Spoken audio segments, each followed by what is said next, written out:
नमस्कार दोस्तों, मैं आपका प्यारा दोस्त। आज मैं आपको एक नई और मजेदार मोटिवेशनल स्टोरी सुनाने जा रहा हूं, जिसको सुनकर आपको बहुत कुछ सीखने को मिलेगा। तो चलिए शुरू करते हैं।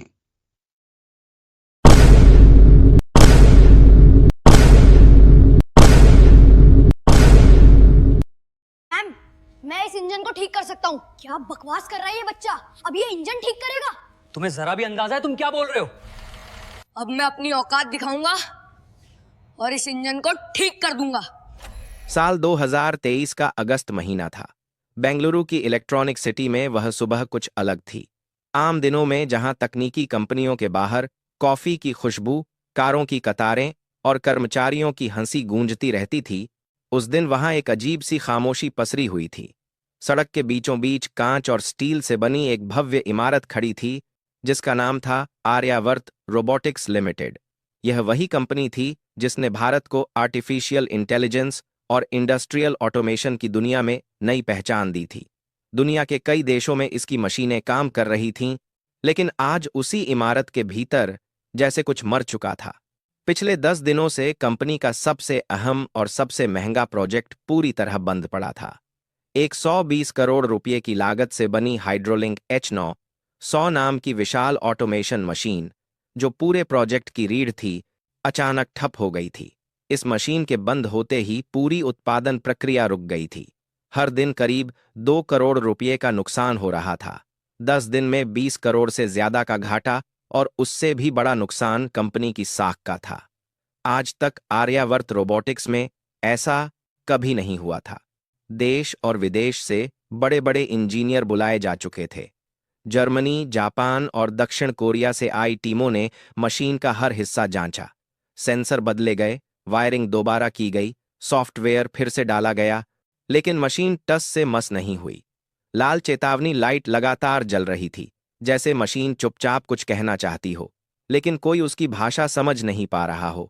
इमारत के सबसे ऊपर, कांच की दीवारों से घिरे मीटिंग रूम में वेदांत मल्होत्रा खड़े थे।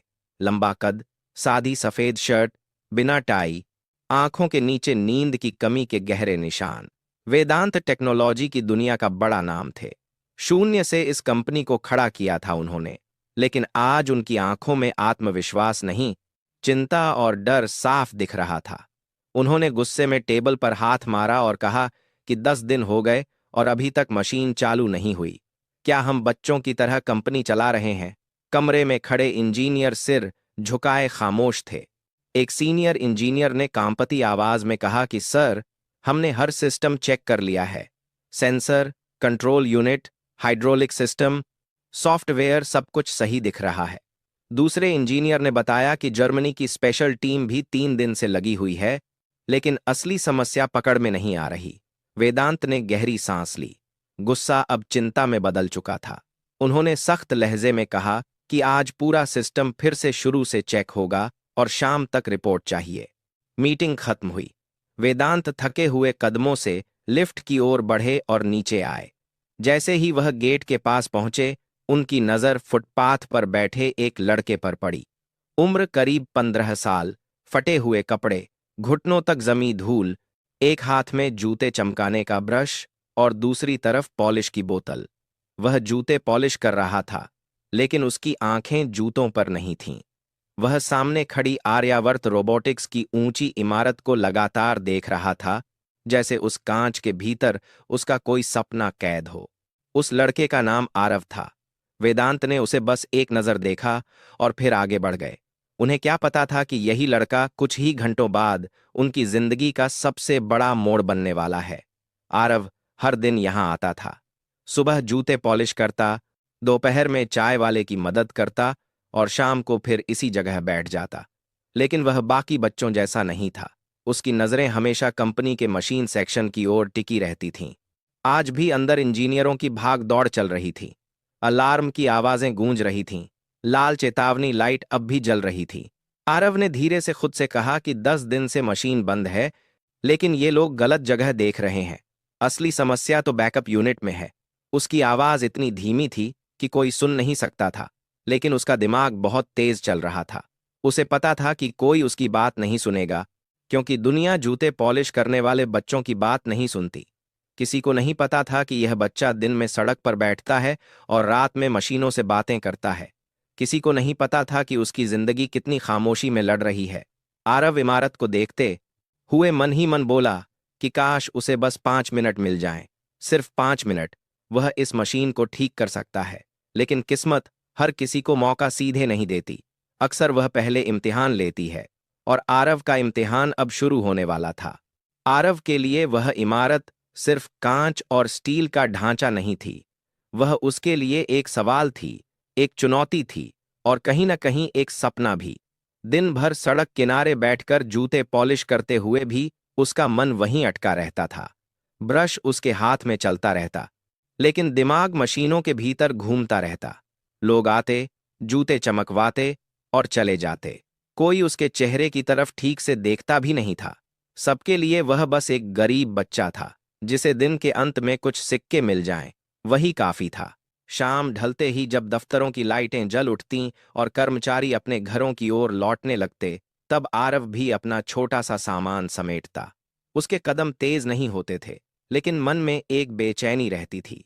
उसे जल्दी थी, क्योंकि रात उसका असली स्कूल होती थी। वह स्कूल जहां किताबें नहीं थीं, ब्लैक बोर्ड नहीं था, लेकिन मशीनें थीं, जंग लगे औजार थे, तेल की गंध थी, और एक बूढ़ा आदमी था जो उसकी जिंदगी का सबसे बड़ा गुरु था। वह बूढ़ा आदमी आरव का नाना था। शहर के एक पुराने मोहल्ले में तंग गलियों के बीच उनका छोटा सा गैराज था।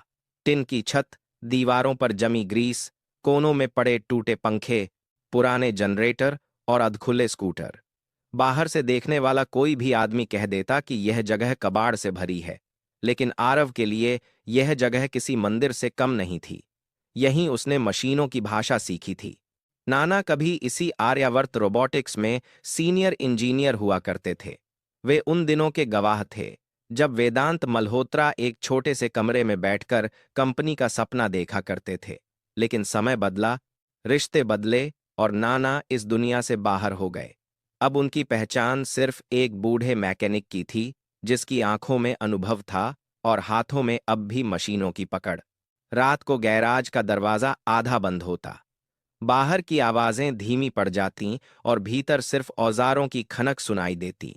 नाना किसी पुराने मोटर को खोलते और आरव ध्यान से देखता। नाना समझाते कि यह पेंच सिर्फ लोहे का टुकड़ा नहीं है, यह पूरी मशीन को बांधे रखता है। अगर इसे गलत जगह घुमा दिया जाए तो पूरी व्यवस्था बिगड़ सकती है। आरव चुपचाप सुनता और हर बात को अपने भीतर उतार लेता।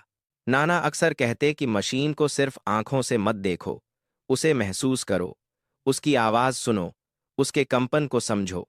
हर मशीन बोलती है, बस सुनने वाला चाहिए। आरव मुस्कुरा देता। उसे यह सब अजीब नहीं लगता था, क्योंकि वह सच में मशीनों की आवाज सुन सकता था। वह यह नहीं जानता था कि यह साधारण समझ नहीं थी, बल्कि एक असाधारण क्षमता थी।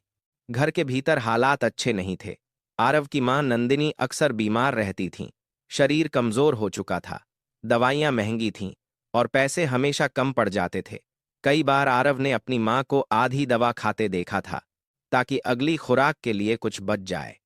मां जब भी उसे देखतीं, मुस्कुरा देतीं और कहतीं कि मैं ठीक हूं, लेकिन आरव जानता था कि वह झूठ है।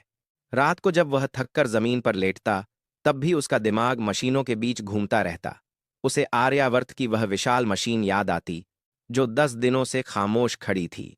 उसे लगता जैसे वह मशीन दर्द में है और मदद के लिए पुकार रही है। वह सोचता कि अगर उसे बस थोड़ी देर के लिए उसके पास जाने दिया जाए, तो वह उसकी तकलीफ समझ सकता है। अगली सुबह जब वह फिर कंपनी के गेट के पास पहुंचा, तो माहौल पहले से ज्यादा तनाव भरा था।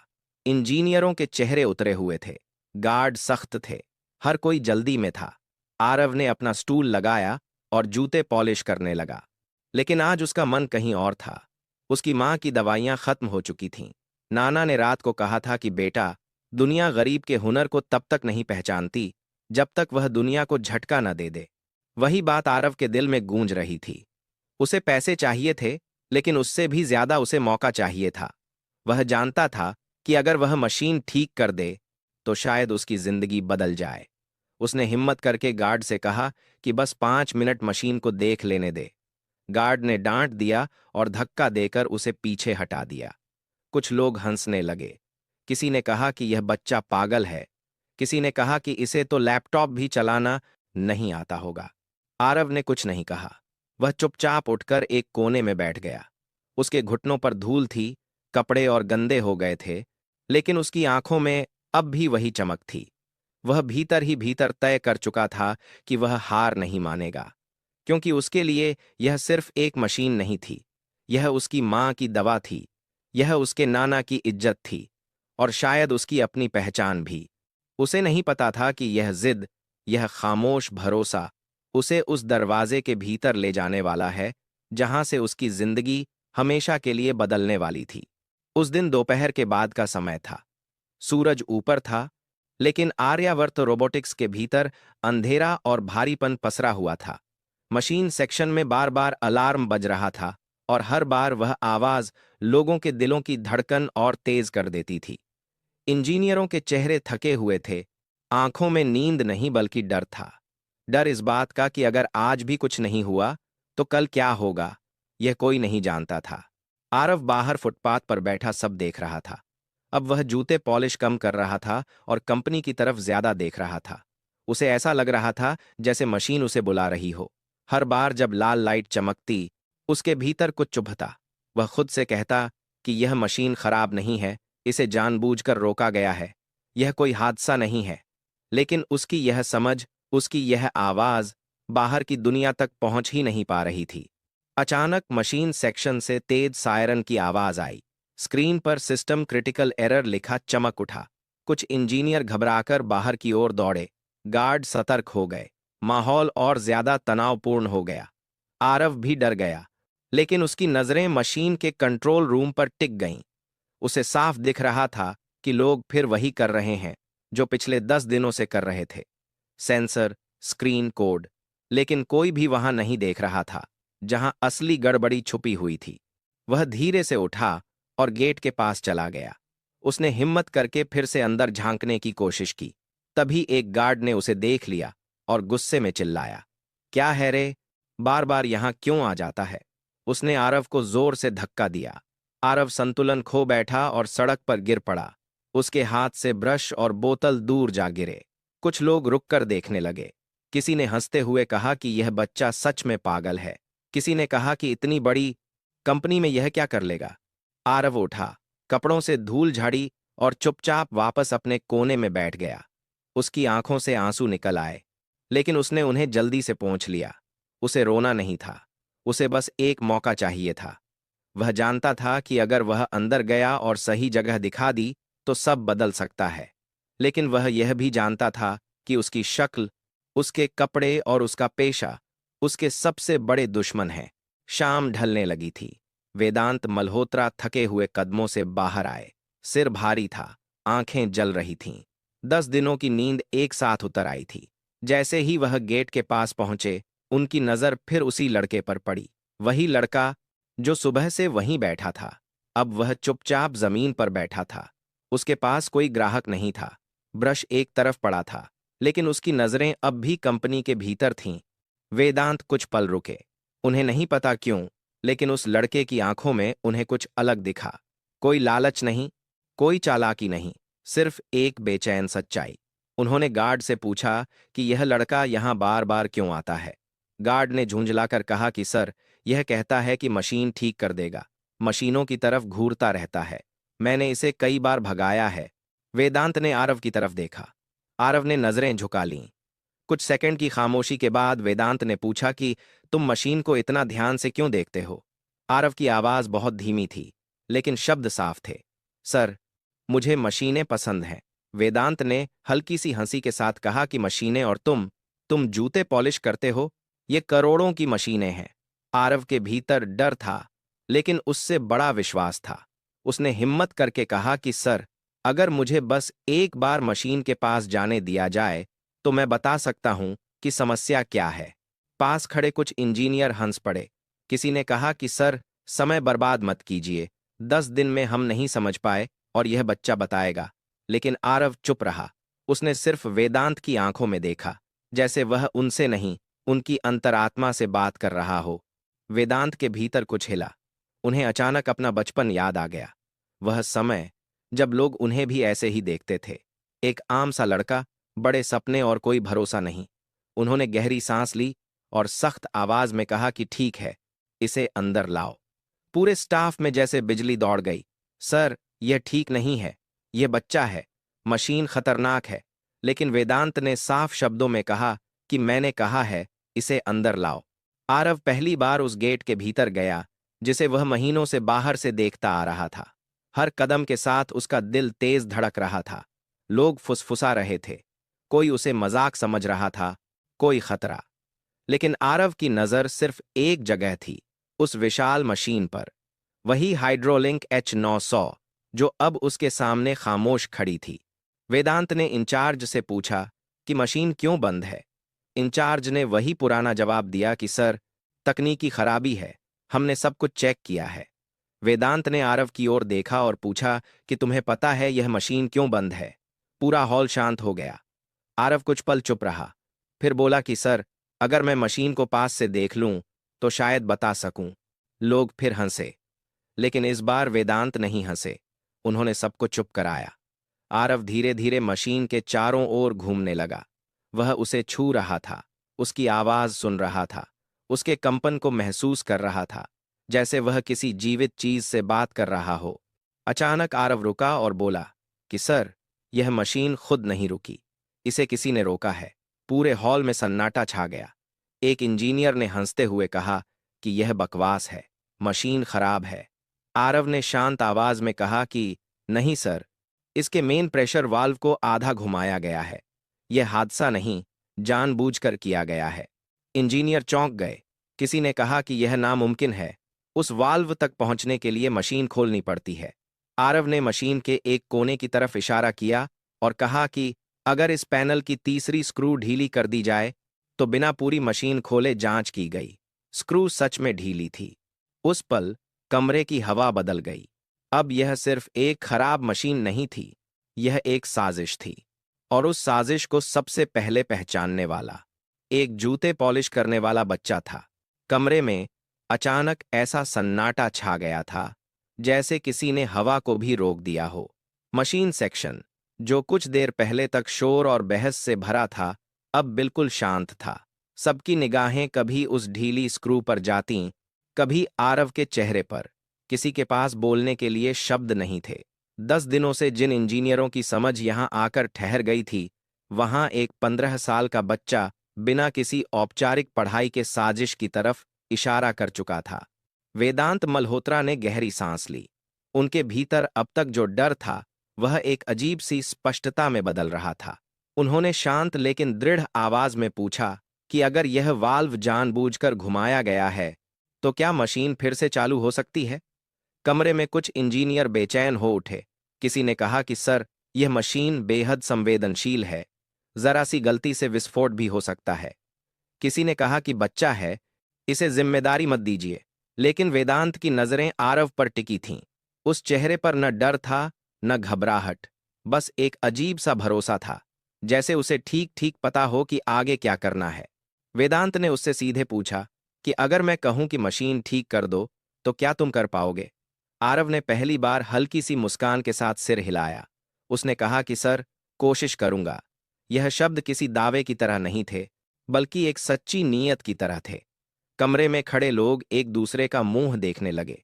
यह पागलपन लग रहा था, लेकिन अब पीछे हटने का रास्ता भी नहीं था। आरव ने मशीन के निचले हिस्से की तरफ इशारा किया और टॉर्च मांगी। एक इंजीनियर ने झिझकते हुए टॉर्च बढ़ाई। जैसे ही रोशनी अंदर पड़ी, आरव का चेहरा गंभीर हो गया। उसने ध्यान से देखा, फिर बिना हड़बड़ी के बोला कि यह पाइप अपनी जगह से थोड़ा सा खिसक गया है। यही वजह है कि प्रेशर गलत जगह जा रहा है। इंजीनियर झुककर देखने लगे। किसी ने धीमी आवाज में कहा कि यह तो सच में गलत फिट हुआ है। आरव ने हाथ अंदर डाला और बड़ी सावधानी से पाइप को उसकी सही जगह पर घुमाया। यह कोई जल्दबाजी नहीं थी। उसके हर मूवमेंट में अभ्यास था, जैसे उसने यह काम सैकड़ों बार किया हो। उसके बाद वह मशीन के दाईं तरफ गया, जहां एक बड़ा जंक्शन बॉक्स हल्का सा कंपन कर रहा था। उसने बॉक्स पर हाथ रखा और तुरंत पीछे हट गया। उसने कहा कि अगर अभी मशीन चालू की गई तो ब्लास्ट हो सकता है। पूरा स्टाफ घबरा गया। वेदांत ने आगे बढ़कर पूछा कि क्यों। आरव ने शांत आवाज में समझाया कि इस बॉक्स की वायरिंग बदल दी गई है, पॉजिटिव और नेगेटिव तार उलट दिए गए हैं। यह कोई गलती नहीं, जानबूझकर किया गया काम है। एक इंजीनियर के मुंह से निकल पड़ा कि यह तो कोई अंदर का आदमी ही कर सकता है। आरव ने कहा कि उसे सिर्फ 10 मिनट चाहिए। अगर वह गलत हुआ तो वह खुद यहां से चला जाएगा। वेदांत ने बिना किसी हिचक के कहा कि शुरू करो। कुछ इंजीनियर अब भी असहज थे, लेकिन किसी में विरोध करने की हिम्मत नहीं थी। औजार दिए गए, स्क्रू ड्राइवर, प्लास और इंसुलेटेड टूल्स। आरव ने बिना वक्त गंवाए काम शुरू किया। वह तारों को पहचान रहा था, जैसे वे उसके पुराने दोस्त हों। उसने गलत जुड़े तारों को अलग किया और फिर उन्हें सही क्रम में जोड़ दिया। स्क्रीन पर डेटा बदलने लगा, प्रेशर लेवल स्थिर होने लगा। कमरे में खड़े लोग सांस रोके सब देख रहे थे। किसी को यकीन नहीं हो रहा था कि यह सब एक बच्चे के हाथों हो रहा है। 10 मिनट पूरे हुए। आरव मशीन के सामने आकर खड़ा हो गया। उसने कहा कि अब इसे चालू किया जा सकता है। कुछ लोग डर गए। किसी ने कहा कि अभी मत कीजिए, लेकिन वेदांत ने किसी की नहीं सुनी। उन्होंने आरव की तरफ देखा और कहा कि तुम ही ऑन करो। आरव धीरे धीरे मुख्य बटन के पास गया। उसने एक पल आंखें बंद कीं, जैसे मशीन से कुछ कह रहा हो। फिर बटन दबाया। 1 सेकंड, 2 सेकंड, 5 सेकंड। हर सेकंड भारी लग रहा था। अचानक मशीन के भीतर हलचल हुई। लाल लाइट बंद हो गई और उसकी जगह हरी लाइट जल उठी। पूरी मशीन जाग उठी, जैसे 10 दिनों की नींद के बाद किसी ने उसे आवाज दी हो।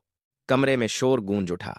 किसी ने कहा कि यह हो गया, किसी ने तालियां बजाईं, कोई अविश्वास में सिर हिला रहा था। लेकिन वेदांत चुप खड़े थे। उनकी आंखें नम थीं और निगाहें आरव पर टिकी थीं। उन्होंने धीमी आवाज में कहा कि तुमने कर दिखाया। आरव ने सिर झुकाकर कहा कि सर, मैंने कुछ नहीं किया। मशीन खुद बता रही थी कि उसे क्या तकलीफ है। उस पल वेदांत को एहसास हुआ कि यह बच्चा सिर्फ एक हुनर नहीं, बल्कि एक कहानी है। एक ऐसी कहानी जिसका सच अभी सामने आना बाकी है। उनके मन में एक सवाल जोर पकड़ने लगा, यह बच्चा आखिर है कौन? मशीन के चालू होते ही पूरा हॉल जैसे सांस लेने लगा। 10 दिनों से जो तनाव हवा में जमा था, वह एक झटके में टूट गया। इंजीनियर एक दूसरे की तरफ देख रहे थे। कोई हंस रहा था, कोई यकीन नहीं कर पा रहा था। कुछ लोग तालियां बजा रहे थे, कुछ मोबाइल निकालकर वीडियो बनाने लगे थे। लेकिन इस सारे शोर के बीच वेदांत मल्होत्रा बिल्कुल शांत खड़े थे। उनकी नजरें किसी मशीन पर नहीं, उस दुबले से बच्चे पर टिकी थीं जिसने अभी अभी उनकी कंपनी नहीं, बल्कि उनका भरोसा जगा दिया था। आरव थोड़ा घबराया हुआ था। उसने कभी इतने लोगों के सामने कुछ नहीं किया था। उसे समझ नहीं आ रहा था कि वह खुश हो या डरा हुआ। वह बस वहीं खड़ा था, सिर थोड़ा झुका हुआ, जैसे उसने कोई बहुत बड़ा काम नहीं, बस अपना कर्तव्य निभाया हो। वेदांत धीरे धीरे उसके पास आए। उनकी आवाज अब सख्त नहीं थी, उसमें एक अजीब सी नरमी थी। उन्होंने पूछा कि बेटा, तुम हो कौन? यह सवाल साधारण नहीं था।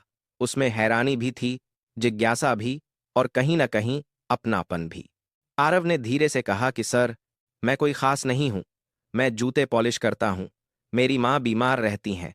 उनकी दवाइयों के लिए मैं काम करता हूं। हॉल में एक बार फिर सन्नाटा छा गया। इंजीनियरों को जैसे पहली बार एहसास हुआ कि जिस बच्चे को वे अब तक नजरअंदाज करते रहे, उसके पीछे कितनी बड़ी लड़ाई छुपी है। वेदांत ने और करीब आकर पूछा कि तुम्हें मशीनों की इतनी समझ कहां से आई? आरव ने बताया कि रात में वह अपने नाना के छोटे से गैराज में काम करता है। वहीं पुरानी मशीनें खोलता है, उन्हें जोड़ना सीखता है। उसके दोदे इस प्रतिहत कर कर। शब्दों में कोई शिकायत नहीं थी, बस सच्चाई थी।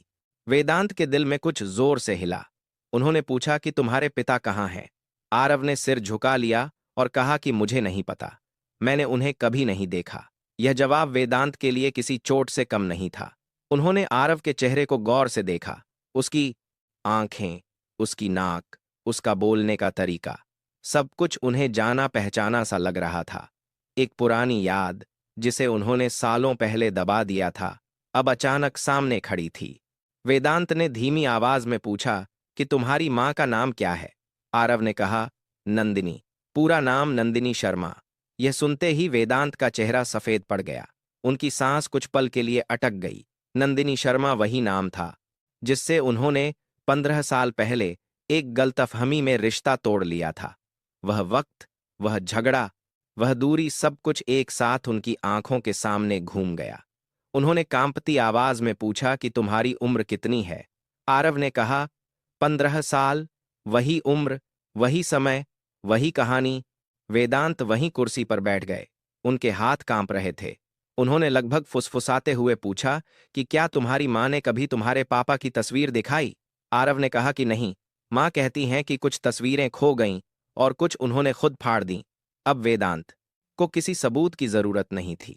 उनके सामने खड़ा बच्चा उनका अपना बेटा था, जिसे किस्मत ने 15 साल बाद उनके सामने ला खड़ा किया था, वह भी ऐसे हालात में जहां उन्होंने उसकी काबिलियत को पहले ही देख लिया था। वेदांत की आंखों से आंसू बह निकले। उन्होंने अचानक आरव को अपने सीने से लगा लिया। आरव घबरा गया। उसने कभी किसी अमीर आदमी को यूं रोते नहीं देखा था। वेदांत ने टूटती हुई आवाज में कहा कि बेटा, माफ कर दो, मुझे नहीं पता था, मैंने तुम्हें खो दिया था। हॉल में खड़े लोग दंग रह गए। फुसफुसाहट फैल गई। क्या यह बच्चा मालिक का बेटा है? आरव पीछे हट गया। उसके लिए यह सब बहुत बड़ा था। उसने डरते हुए कहा कि सर, ऐसा मत कहिए, हम बहुत गरीब हैं, मेरी मां बहुत तकलीफ में है। वेदांत ने उसका चेहरा दोनों हाथों में लिया और कहा कि गरीबी किसी रिश्ते को नहीं बदलती। अगर तुम मेरे बेटे हो तो तुमने आज सिर्फ एक मशीन नहीं, मेरी पूरी जिंदगी ठीक कर दी है। अगले दिन डीएनए जांच हुई। सच सामने आया। आरव वेदांत मल्होत्रा का ही बेटा था। खबर पूरे ऑफिस में फैल गई। वही बच्चा जिसने कंपनी को बचाया था, अब उसी कंपनी के मालिक का खोया हुआ वारिस था। वेदांत उसी शाम आरव को लेकर उसके घर पहुंचे। तंग गली, छोटा सा कमरा, दरवाजे के पास रखा जूते पॉलिश का डिब्बा। वेदांत का दिल भर आया। भीतर नंदिनी बैठी थीं, कमजोर शरीर, लेकिन आंखों में वही सादगी। वेदांत ने उन्हें देखा और टूट गए। उन्होंने माफी मांगी। नंदिनी की आंखें भर आईं, लेकिन उसमें शिकायत नहीं थी, बस थकान थी। उन्होंने कहा कि अब देर हो चुकी है, लेकिन शायद किस्मत ने अब सही समय चुना है।